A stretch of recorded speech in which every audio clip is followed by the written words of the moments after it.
You can be surrounded by people and still feel completely alone. At a party, in a relationship, in a family that loves you. The loneliness doesn't care about the head count. It lives somewhere deeper than that.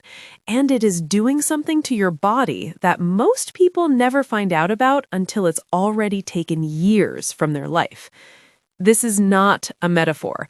Loneliness is a biological threat signal, and your body responds to it the same way it responds to physical danger.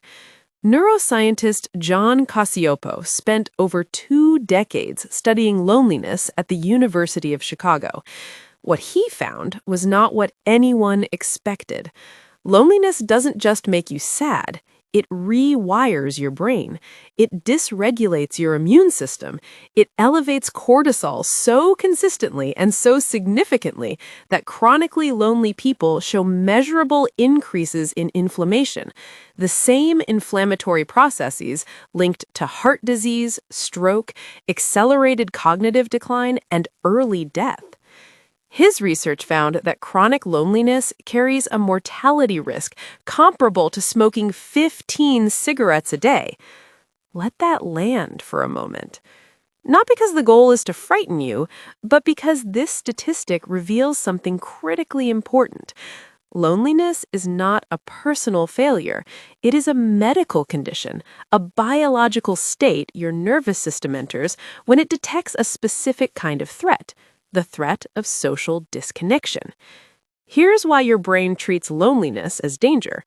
For most of human history, being alone meant being unprotected. No tribe meant no survival. So your nervous system evolved a sophisticated alarm system, one that activates when social connection feels absent or unreliable, designed to motivate you to seek belonging before isolation became fatal. The problem is that this alarm system was calibrated for a world that no longer exists.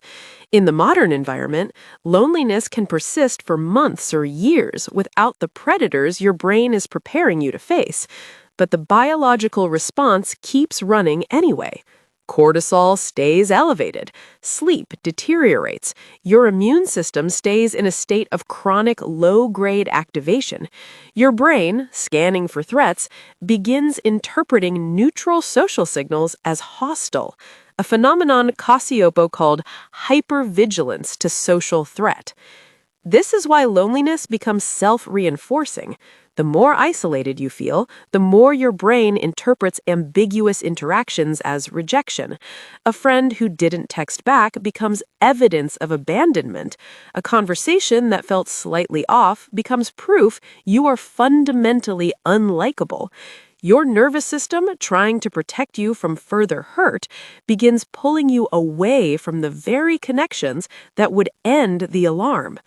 Loneliness convinces you that more isolation is the solution to isolation. Understanding this mechanism is the first step out.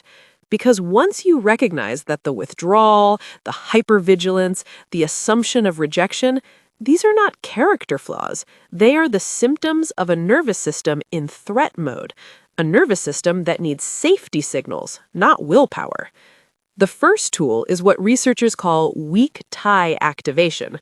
Studies from the University of British Columbia found that brief, warm interactions with acquaintances, a barista, a neighbor, a colleague you rarely speak to, produce measurable increases in well-being and belonging. Your brain doesn't require deep intimacy to reduce the loneliness signal. It requires evidence that connection is possible. Small interactions provide that evidence. The second tool is directed vulnerability. Loneliness research consistently shows that the quality of connection matters far more than quantity. One conversation where you share something genuinely true about your experience, something slightly uncomfortable, something real, does more to reduce the biological loneliness signal than hours of surface-level interaction. You are not broken for feeling this way. You are not weak. You have a nervous system running an ancient program in a world it was never designed for. The alarm is real, but so is the way out. Subscribe to Quiet Wiring, the science of how you became you.